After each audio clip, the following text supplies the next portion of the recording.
Thank you, Tubasu, for the handover and for the opportunity to actually anchor this interview. Yeah, that's about it. So my name is Austin Mgbemere. Today, we're going to be interviewing a very senior industry professional in NAPE, by name Mr. Seye Ekun, who happens to be the coordinator of the management sessions. Mr. Ekun, nice to have you. Can you introduce yourself? Thank you very much, Austin, and I appreciate this. And I'm also going to commend you and your team for these laudable opportunities given to us to showcase what NAPE is doing and also what management section is all about. So we introduce myself. Like I was saying, I don't know where to start or where to stop. My name is Ekun. I'm the coordinator of a NAPE management section. I'm a geoscientist by training from the Great University of Ibadan, where I obtained my BSc in geology, and I also obtained my MBA from Lagos State University. I actually started my career with Texaco overseas as a trainee geoscientist. That was a long time ago, like over 2 decades now. Wow. Then we merged with the Chevron to become Chevron Texaco in early 2000, and thereafter became Chevron. So I happen to be, one of the pioneer Nigerian geoscientists in deepwater exploration, involving a series of discoveries and appraisals such as the Agbami, Ikija, Ekole, and a lot of other ones. So my experience actually spanned through shallow marine to deepwater marine environment. I'm highly skilled in subject matter expert in basin evaluation, petroleum system analysis, play risk evaluation, prospect maturation, regional studies, and a whole lot of other geosciences studies. I've managed several exploration projects during my career, including lab services and special studies, and these involve the biostratigraphic analysis, geochemistry, routine core analysis, special core analysis, and operational geologies, formation evaluation, web planning, you name it. So I'll be fortunate to have a wide spread of experience. Wow. Currently, I'm leading a group of highly skilled subject matter experts in exploration geosciences team, and our charge is to evaluate and develop new play concepts to open up a new trend for my organization. Yes, the future is still bright, so wow, we are aiming to continue to find more. Yeah, wow, that's quite an intimidating profile you have there, sir. Thank you. Yeah, so basically, we would like to find out how long you have been in NAPE. That's good. In fact, historical, a long time ago, Austin. Actually, I joined NAPE shortly after leaving the universities. Unlike today, then the people, NAPE is well known now. You have the university chapters, but in those days, we just have a Nigerian Association of Geosciences and Mining Students. So I happen to be the president of we call it NAGAMS, and then so I have interest in things like this, and I was fortunate when I joined the industry under the leadership of late Dr. Guyomi and a host of other people. So I got pulled into NAPE as quickly early, as far back as 1999. I became an active member in 1999. I've been attending NAPE prior to that. And so I've been involved with NAPE since 1996, but an active member in 1999. Okay, so in all of these years of being a member of NAPE, when was the first year you attended NAPE conference? 1996. So that was during my NYSC with Texaco overseas. Wow, that's profound. So we also like to find out. So having been a member of NAPE and having been attending NAPE's meetings, technical sessions, conferences, and all of that, in your own opinion, in your own words, what can you say has been the impact of NAPE both in your life and in your career so far? No, that's a wonderful, very good question, and thank you for that, Austin. Again, I mean, attending NAPE has made tremendous and unquantifiable impact in my life. It's tremendous and unquantifiable. You know, there are certain things that you can't just quantify in your life and career. So I always look forward to attending one. In fact, I do not think I've missed any NAPE conferences then I started attending. So through NAPE, I've been able to grow my technical skills and knowledge um, in depth and also in breadth. So it's been a tremendous opportunity for me.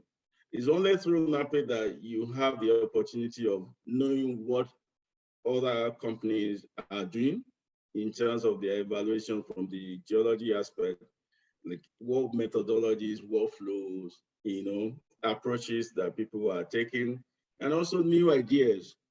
And again, you also see an opportunity to validate your own ideas. You might have some ideas in your mind and you are still just not sure about it or something like that. When you attend that, you see that somebody is also thinking or doing same thing. So it's kind of a validation of your own ideas, and it's gratifying to see those kind of things like that. NAPE also, I mean, provide me, I'm using the current tense now because it's still providing me with the opportunity to grow my network and connect with the old friends, people that you've lost contact with a long time ago, but at least you're sure you're going to run into one or two of them during our pay conference. And you have the opportunity of even making new professional friends and develop a long-lasting professional relationship. So through attending NAPE, you also you got opportunities of meeting and interacting with fellows, and NAPE fellows who hold them in high esteem, high regard, senior colleagues, and managers, decision makers in the industry generally that ordinarily you would not have the opportunities of meeting or having access to them. But through NAPE, you have this unfettered access to those kind of people. So it is rewarding and gratifying because you can relate with them in a relaxed atmosphere, in an environment, and pick their brains, gain something and whatever, and they got to know you. So those are the values that you get and things that you develop by attending NAPE. Apart from your growing your technical skills, broadening your knowledge in the field of geosciences, and also developing your network of professionals in your career as you go through. So, in fact, I don't think I've had to sponsor myself sometimes just to attend NAPE. And I'll tell you a story. I mean, there was a time I was out of the country on assignment, and I have to present people at NAPE.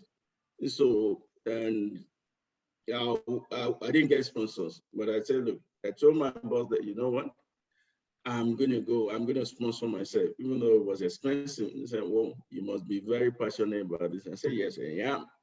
Yes. You can imagine, we live NAPE. So NAPE is our own, we have to grow it. I was able to attend, made my presentation, which was wonderful. And it was very, very rewarding for me.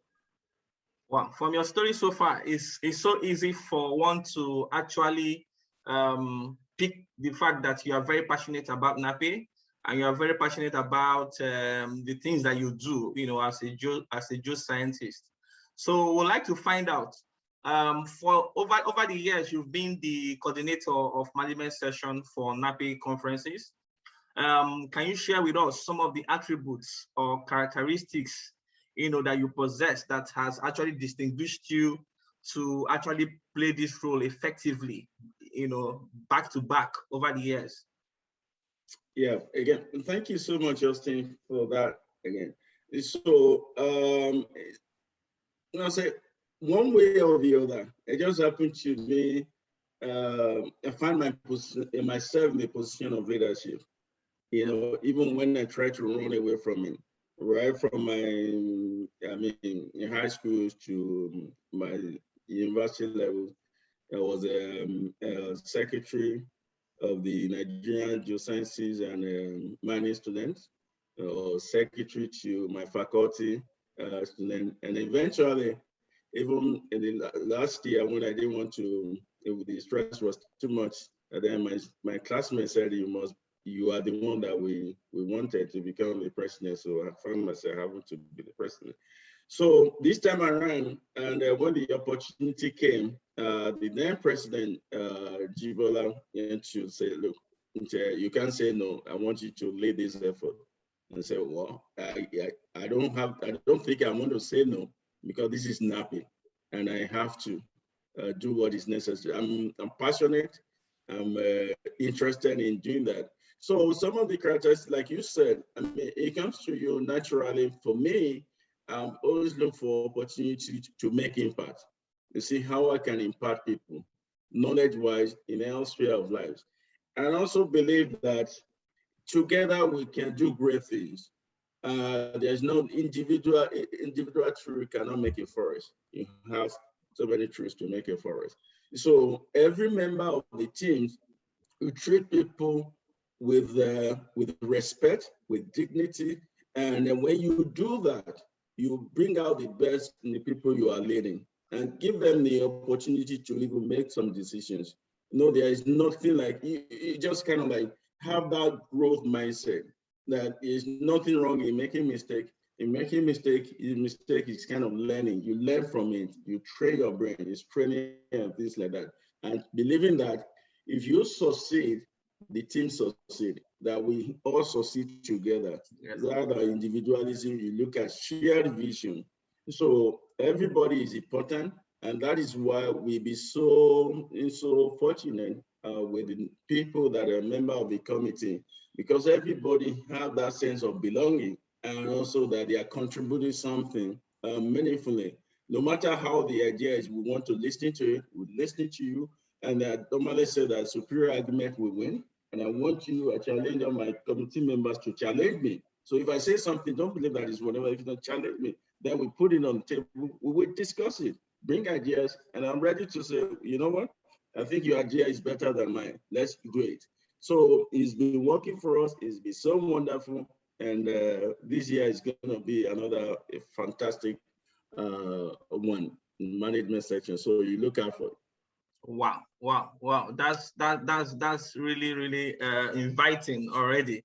So this year, the management section, for the conference 2021 team, is Petroleum Industry Law, Implication for Oil and Gas Industry and Energy Transition in Nigeria. As a NAPE member or a participant at the conference, what's actually informed this topic and what should we expect at the conference? Okay, great. Excellent question. We started even before the formation of the CPC or whatever. We have some people started thinking about the management section, because I see that as my baby. And so we commenced meeting as early as I think like April or May, and ever since then we'll be meeting on a daily basis. So we look at contemporary issues in the world, in the industry, in the energy industry, and also in Nigeria. So when you look at what is happening with the pandemic, COVID-19 pandemic and stuff like that, you say, look, you can see the energy transition, new energy transition was gaining ground. And some of the investors, you see what they were doing in the ball game rooms and things like that. So that was kind of like up there in German in terms of impacting investment, also in the oil and gas industry. And we felt that it would be nice to do something with respect to that. Equally important, it was the PIB. We looked at the PIB. PIB was kind of, until now recently, was kind of like actually here for the oil and gas industry, stalling investment, because people are not sure of what is going to happen, the terms, the conditions, and things like that. So we were caught in between, okay, which one should we do? Are we going to take PIB, or are we going to just take the new energy transition? So we started to say, you know what, who says we cannot do both? And challenge people to be creative and start thinking, and I say, okay, we can have a hybrid of those two topics, hot topics that are germane, that are very apt in the industry today. So that's how we came that was originally started with the say, okay, PIB and new energies or energy transition. So luckily for us, before, as we were discussing, then the PIB was passed into law, became an act. So we have to change that to PIA. So it's now Petroleum Industry Act, Implication, oil and gas industry, and energy transition in Nigeria today. So you can see it's a very wonderful topic that you cannot afford to miss it. You got to be there.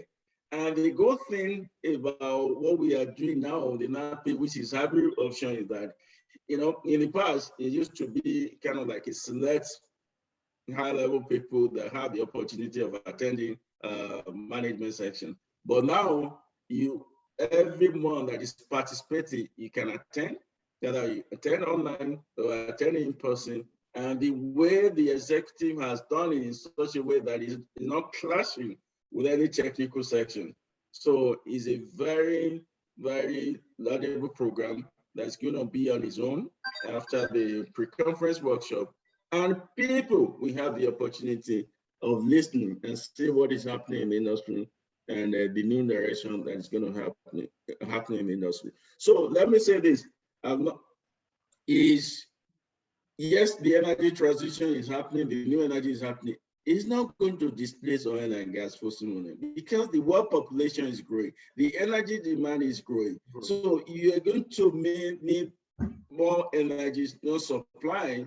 As it is today, then the new energy alone cannot meet that demand. And oil and gas is still going to play an important role in that supply. And so the way I see it is that it is energy mix. We are going to continue to be relevant. Then the new energy is also going to be relevant. And you still have a role. And I'm sure you know that the oil price has come to $80 already. So the more that it is stifling the investment in the industry, it takes time for the exploration to get to production. So you will find out that if Kia is not taking risks, so we start having supply crisis. Yeah. And that could shoot the oil price to only God knows, maybe 100, more than 100. Wow. So yeah, there's still hope. There's still opportunities out there. And the passage of PIA is going to open up a new vista of opportunities in the oil and gas industry in Nigeria. You just wait and see. It's already happening. Well, thank you very much, sir. Just from a few observations over the years, we realized that we have management session, you know, over the years, we've had like 2 or 3, you know, at a conference. But this year it's looking like we're going to have one. What's the plan for this year? Are we just going to have one? Oh, okay. No, we've not been in the past. We've been having one management sections. It's not that we have multiple management sections. So what we are going to do this year is we are going to have management section. Is one management section, but in 2 parts. Okay. The first part is the speakers. You know, they're going to present the thought, the ideas, and whatever. So then the second part will be panel discussions. After the first part. So the first part, presenters will present their papers. Then the second part, we will sit down, people will have the opportunity of asking questions, and they will take that opportunity of expanding on what they've discussed so far. Maybe they didn't have enough time to say that. They have that more opportunity of discussing that. And that could be also will be shared. And let me just give you an idea of what we have lined up. So we've lined up speakers that will take care of, for example, the PI from the tax impact. You know, what would be the tax implications and things like that? I'm sure you've had 1 or 2 of it in the benefit in terms of tax and royalties with respect to the PIA. Then we have another speakers who will speak about the investment opportunities inherent in the PIA. They will bring this into beer to fall for people to take advantage of. Okay, and we have another speaker who will speak on the regulatory aspect of the PIA himself, the general. And this is someone who is involved in the drafting, in the conceptualizing, the PIA from inceptions and things like that. So we believe there is no more to do justice to that than the fellow. And again, we have a renowned research expert from Woodman, who will speak from the perspective with respect to the PIA. So the first part will be moderated by our indefatigable fellow, Nosa Omorona. And we are fortunate again to have a senior colleague, Austin Mgbemere, that will help us share the panel section and give us a summary of wrap up of whatever that is discussed. So I guarantee you, what else can you hope for or you aim for, apart from what we line up for as speakers and also as a panelist, that we make sure that we get much more value for the management section. So I'm happy, I'm elated, and I look forward to it. It's gonna be a wonderful section, another very exciting section for members and also for participants at 39 NAPE International Conference as a bishop. So you cannot, I know you're going to be there, and tell other people that they cannot afford to miss this. They have to be there. Otherwise, they'll be missing a lot. Okay. So where else do they have to be but to hear from the horse's mouth of what is actually happening with the PIA and the opportunities that are inherent in the PIA, so that they can take advantage of these opportunities to grow the industry and make Nigeria better for it. Wow, wow, wow. Thank you very much, sir, for that insightful interview and explanation. Thank you very much, also for clarifying, sharing more knowledge and throwing more light, to the management session at NAPE conference. Thank you very much for this opportunity. And then we look forward to engaging with you at the NAPE Conference 2021. Thank you very much, and God bless you. Thank you, Austin. I appreciate your time. Yes. So, sir,